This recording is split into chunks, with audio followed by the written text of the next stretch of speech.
வணக்கம். செல்வகுமாரின் அதிகாலை வானிலை ஆய்வறிக்கை. அதிகாரப்பூர்வ வானிலை அறிக்கைக்கு இந்திய வானிலை ஆராய்ச்சித்துறை அறிக்கையை பார்க்கவும். 2026 ஜூலை 4 சனிக்கிழமை அதிகாலை நிலவர வானிலை பதிவு. வானிலை அமைப்பு: மகாராஷ்டிரா மற்றும் குஜராத்தை ஒட்டிய அரபிக்கடலின் மகாராஷ்டிரா குஜராத் கரையோரத்தில் நிலை கொண்டிருக்கூடிய காற்றழுத்த தாழ்வு நிலை பகுதியாகி தொடர்ந்து 5 நாட்களுக்கு, அதாவது வரக்கூடிய 8ஆம் தேதி வரைக்கும் மிக கனமழை பொழிவை மும்பை மற்றும் சூரத் உள்ளிட்ட பகுதிகளுக்கு கொடுக்கும். வெள்ள பாதிப்பு தொடர்ந்து மும்பைக்கு 5 நாட்களுக்கு தெரிகிறது. கடுமையான ரயில் போக்குவரத்து பாதிக்கும், விமான போக்குவரத்தை பாதிக்கும் வகையில் மும்பை மாநகருக்கு வெள்ளப்பெருக்கு ஏற்பட இருக்கிறது. அடுத்தபடியாக ஒடிசா கடலோரம் அமையக்கூடிய காற்றழுத்த தாழ்வு பகுதி காரணமாக அது தொடர்ந்து டெல்லி வரைக்கும் உள்ளே ஊடுருவி செல்லும் என்பதனால அங்கேயும் 8ஆம் தேதி வரைக்கும் பாதிக்கும் மழைப்பொழிவு தெரிகிறது. ஆக இந்த நிலையில தென்மேற்கு பருவமழை, அதாவது கேரளா வழியாக நுழையக்கூடிய தென்மேற்கு பருவக்காற்று காரணமாக கடந்த 28ஆம் தேதி தொடங்கிய சாரல் மழை தொடர்ந்து இந்த மாதம் 8ஆம் தேதி வரை நீடிக்கும்னு ஏற்கனவே நீண்டகால அறிக்கையிலே சொல்லியிருந்தோம். அதன் அடிப்படையில் தற்பொழுது நீலகிரி மாவட்டத்தில் அவலாஞ்சில நேற்றைக்கு பகல்ல ஒரு 8 சென்டிமீட்டர் வரைக்கும் பொழிந்திருக்கு, அதாவது இரவு வரைக்கும். அதற்கு பிறகு ஒரு 4-5 சென்டிமீட்டர் பொழிந்திருக்கும் இரவுல. ஆக 10லிருந்து 12 சென்டிமீட்டர் வரைக்கும் அவலாஞ்சில மழை பொழிந்திருக்கு கடந்த 24 மணி நேரத்தில். பிற பகுதிகளிலையும் 4-5 சென்டிமீட்டர் பெய்திருக்கிறது. அதே போல வால்பாறையில் பார்த்தீங்கன்னா சின்ன கல்லாறு எப்படியும் ஒரு 8லிருந்து 10 சென்டிமீட்டர் வரைக்கும் மழை பொழிந்திருக்கலாம். 8லிருந்து தொண்டாமுத்தூரே 3 சென்டிமீட்டர் பெய்திருக்கு. தொண்டாமுத்தூர், கோயம்புத்தூர் மாவட்டம் தொண்டாமுத்தூர். அப்புறம் பார்த்தீங்கன்னா ஆங்காங்கே மழை மேற்கு தொடர்ச்சி மலைப்பகுதியில் இருந்துட்டு இருக்கு. கன்னியாகுமரி மாவட்டத்திலையும் 8 சென்டிமீட்டர் வரைக்கும் மழை பொழிந்திருக்கு. அப்புறம் தென்காசி, குற்றாலம் பகுதி இங்கேயும் நல்ல மழை. அப்போ கன்னியாகுமரியிலிருந்து நீலகிரி வரைக்கும் கனமழை. அவலாஞ்சி அதிக மழை பொழிந்திருக்கும் நேற்றைய மழையில. அடுத்த இடம் வால்பாறையும் கன்னியாகுமரியும். தமிழ்நாட்டில் அந்த மேற்கு தொடர்ச்சி மலையிலிருந்து வரக்கூடிய பாலக்காட்டு கணவாயிலிருந்து வரக்கூடிய சாரலும், மைசூரிலிருந்து வரக்கூடிய சாரலும், அதே போல கன்னியாகுமரியிலிருந்து ஆரல்வாய் மொழி ஆரியங்க கணவாய் வழியாக வரக்கூடிய சாரல் தமிழ்நாட்டின் வங்கக்கடலோரம் கூட தூறலை போடுது. அங்கொன்றும் இங்கொன்றும் தூறல் விடுகிறது. இந்த தூறல் மழையை தராது. நிறைய விவசாயிகள், அறுவடை விவசாயிகள் கைபேசி அழைத்துக் கொண்டிருக்கிறீர்கள், இந்த தூறல் பாதிக்குமா என்று. பொதுவாக கேரளாவில் தென்மேற்கு பருவமழை வலுப்பெறும் பொழுது கணவாயில சாரல் வரும். தமிழ்நாட்டின் கிழக்கு கரையோரம் வரைக்கும் தீவிரத்தை பொறுத்து அங்கொன்றும் இங்கொன்றும் தூறல் விடும். இப்போ அந்த தூறல் விழுந்தது நேற்றைக்கு மாலை நனைக்கும் மழையெல்லாம் கொடுத்தது. புதுக்கோட்டை மாவட்ட, தஞ்சாவூர் மாவட்ட எல்லைப்பகுதி மற்றும் மன்னார்குடி கூட நேற்று மாலை நனைக்கும் மழை பொழிவை கொடுத்தது. நேற்றைக்கு 3ஆம் தேதி நனைக்கும் மழை எதிர்பார்த்திருந்தோம். நனைக்கும் மழை லேசான மழை ஆங்காங்கே கொடுத்தது. இன்றைக்கும் தூறல் இருக்கும் இந்த காலை நேரத்தில். ஏன்னா கேரளாவில் வலுப்பெறதுனால மேகமூட்டம் கூடிய வானிலை இருக்கும். ஒரு 10-11 மணிக்கு மேலே கலைந்து விடும். அதுவும் மீண்டும் மாலையில் ஆங்காங்கே தூறல் வரலாம். இன்றைக்கு 4ஆம் தேதி. இன்றைக்கு அடுத்தது நாளைக்கெல்லாம் குறையும். மீண்டும் 8, 9, 10 தேதிகள் இருக்கும். 9ஆம் தேதியை மையமாக வைத்து அடுத்த தென்மேற்கு பருவமழை தீவிரம் இருக்கும். 9ஆம் தேதி தென்மேற்கு பருவமழை வெப்பச்சலனத்தின் கூட இணைந்த மழை ஆங்காங்கே தமிழ்நாட்டில் பொழியும். அதாவது சாரல், கேரளாவில் பெய்யக்கூடிய மழையோட சாரல் 8, 9, 10 இந்த 3 நாள் தான். 9ஆம் தேதியை மையமாக வச்சிருக்கோம். அது கர்நாடக எல்லையோர மாவட்டங்கள், ஆந்திர எல்லையோர மாவட்டங்கள், வட உள் மாவட்ட பகுதிகள், டெல்டாவிலையும் ஆங்காங்கே மழை இருக்கும். சுருக்கமாக சொல்ல போனால் ஒரு மிதமான மழை இருக்கும் ஆங்காங்கே, அவ்வளவுதான். எப்போ 8, 9, 10 தேதிகளில் 9ஆம் தேதி தான் கொஞ்சம் மிதமான மழை ஆங்காங்கே இருக்கும். அனைத்து மாவட்டங்கள், அனைத்து வட உள் மாவட்டங்களுக்கும் வாய்ப்பு உண்டு. சரி, அப்போ மழை பெரிதாக இருக்காது, ஆனால் மழை இருக்கும். இன்றைக்கு நாளைக்கு நேற்றைய விட இன்றைக்கு கொஞ்சம் கூடுதல் பரப்புலையோ அல்லது அதே அளவு இருக்கும். நாளைக்கு குறைஞ்சிடும். அடுத்தது 9, 10, 8, 9, 10 ரைட். அப்புறம் தென்மேற்கு பருவமழை ஒரு 10 நாள் தீவிரம் குறைஞ்சிருக்கும்னு ஏற்கனவே நம்ம நீண்டகால அறிக்கையில் சொல்லியிருக்கிறோம். மத்திய பகுதியில், அதாவது 9ஆம் தேதியிலிருந்து அந்த தென்மேற்கு பருவமழை இங்கே வெப்பசலன மழை பெய்யறதுக்கு காரணமே தென்மேற்கு பருவமழை 9ஆம் தேதி பிறகு தீவிரம் குறையறதுனால தான். அப்போ 9ஆம் தேதியிலிருந்து 18ஆம் தேதி வரை ஒரு 10 நாள் தென்மேற்கு பருவமழை சுத்தமாகவே ஒரு ஆஃப் ஆகிருக்குன்னு தான் சொல்லலாம்.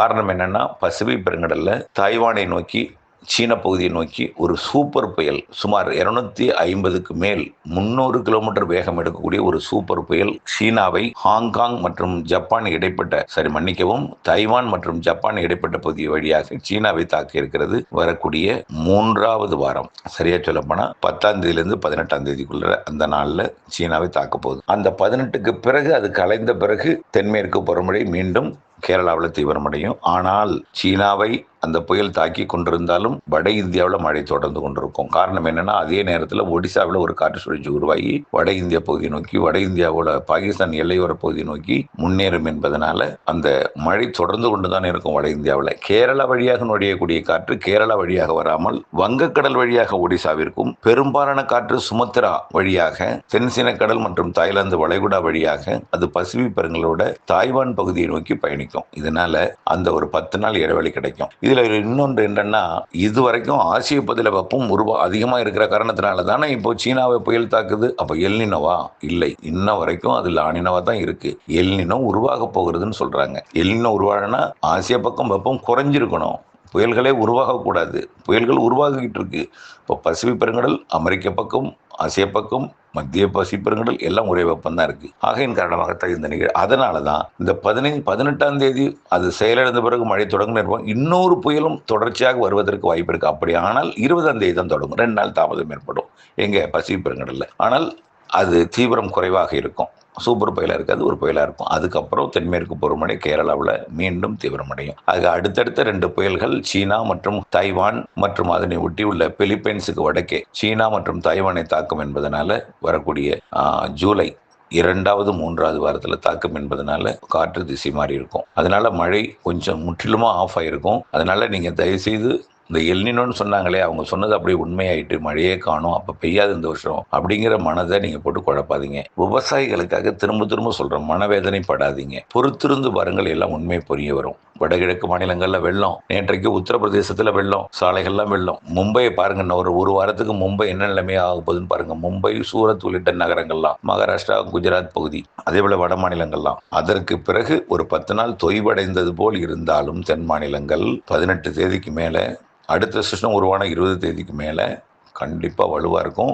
மாத இறுதியில நம்ம அதுதான் சொன்னோம், 10 நாள் இடைவெளி கிடைக்கும்னு சொன்னோம். ஞாபகம் இருக்குதா? அப்போ 8, 9 வரைக்கும் அந்த மழை இருக்கிறதுனால அதுலேருந்து 10 நாள் எப்போ 19ஆம் தேதி வரைக்கும், 9லேருந்து 19, 18, 19 வரைக்கும். ஆனால் 20ஆம் தேதி தொடங்கினாலும் அதிலிருந்து ஆகஸ்ட் 10 வரைக்கும் 20 நாள் வலுத்திருக்கும் தென்மேற்கு பருவமழை. அப்போ ஆகஸ்ட்ல 10லேருந்து 15ஆம் தேதி வரைக்கும் ஒரு 5 நாள் இடைவெளி கிடக்கும்னு மீண்டும் சொல்லிட்டு இருக்கேன். அப்போ பசிபிக் பெருங்கடலில் மீண்டும் ஒரு சிஸ்டம் உருவாகும். ஆகஸ்ட் 15லேருந்து பிடிக்கிற மழை சூப்பரான மழையா இருக்கும் தென்னிந்தியாவிற்கு. அது முதல்ல கேரளா, கர்நாடகா, ஒடிசா, ஆந்திர பிரதேசத்தோட வடக்கு பகுதி.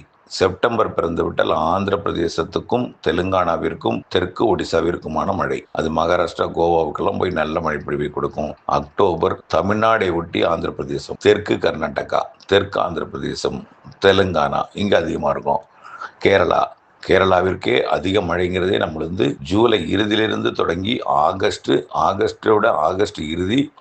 இறுதியை விட செப்டம்பர் மாதம் முழுவதுமே நல்ல மழை இருக்கு. அக்டோபர் 15 வரைக்கும் தென்மேற்கு பருவமழை வலுவாக இருக்கும். அக்டோபர் 10லேருந்து 15 வரைக்கும் தென்மேற்கு பருவமழையா வடகிழக்கு பருவமழையான குழப்பம் அளவிற்கு இருக்கும். ஆனால் பருவமழை அக்டோபர் 18 தொடங்கும். 10லேருந்து 18 வரைக்கும் வடகிழக்கு பருவமழை போல வெளுக்கும். அந்த அளவுக்கு இருக்கு அக்டோபர்ல. அக்டோபர் 18க்கு பிறகு தொடங்கக்கூடிய அந்த வடகிழக்கு பருவமழை எடுப்பிலே வலுவாக இருக்கும். இடைவெளி நாட்கள் குறைவாக இருக்கும், இடைவெளி நாட்கள் குறைவாக இருக்கும், மழை பொழிவு நாட்கள் அதிகமாக இருக்கும். கண்டிப்பா தென்மேற்கு பருவமழை பின்மழை வலுத்த மழை கண்டிப்பா இருக்கு, நம்பிக்கையுடன் இருங்கள். நம்ம அணை எப்போ நிரம்பும்னு சொல்லியிருக்கோம், நல்லா கவனிச்சிங்க. வழக்கமா ஆடிப்பெருக்கில் ஒரு நிரம்பும். இந்த வருஷம் ஆகஸ்ட் இறுதி. ஆடிப்பெருக்கு என்பது ஆகஸ்ட் 3, இந்த வருடம் ஆகஸ்ட் இறுதினு சொல்லியிருக்கிறோம். இறுதி கர்நாடகாவிலிருந்து தண்ணீர் வர தொடங்கும். இறுதியிலே நிரம்பலாம், அல்லது செப்டம்பர் முதல் வாரத்தில் நிரம்பும். கண்டிப்பா மேட்டூர் உள்ளிட்ட அனைத்து, அதே போல பவானி சாகர் எல்லா அணைகளுமே செப்டம்பர்ல நிரம்பும். ஆகஸ்ட் இறுதி செப்டம்பர் சொல்லியிருக்கோம். ஆக இது எப்போதுமே நம்ம ஆகஸ்ட்ல தான் மழை அதிகமாக பெய்யும், ஆகஸ்ட்ல தான் தண்ணி வரும்னு சொல்லியிருக்கோம். நான் அதிகபட்ச நாளாக தான் நான் செப்டம்பர் முதல் வாரம்னு கொண்டு போட்டிருக்கேன். நல்ல மழை காத்திருக்கு. அக்டோபர் 15 வரைக்கும் தென்மேற்கு பருவமழை, 15 அப்படி தலைகீழாக வடகிழக்கு பருவமழை. ஜனவரி முதல் வாரம் முடிய 2வது வாரமும் தொடரலாம். வலுத்த பலத்த மழை அக்டோபர், நவம்பர், டிசம்பர், ஜனவரி முதல் 10 நாள். பண்ணை குட்டைகளை ஆழப்படுத்துவோம், அகலப்படுத்துவோம், கரைகளை பலப்படுத்துவோம். வடகிழக்கு பருவமழை முன்னெச்சரிக்கைக்கு. தென்மேற்கு பருவமழை தாமதமாக புரியும். தயவு செய்து கவலைப்படாதீர், பொறுத்திருந்து பாருங்கள், புரிய வரும். அதுவரையும் மனவேதனைப்பட வேண்டாம், குழப்ப வேண்டாம். இணைந்தே இருங்கள் அப்டேட்ஸுடன். நன்றி.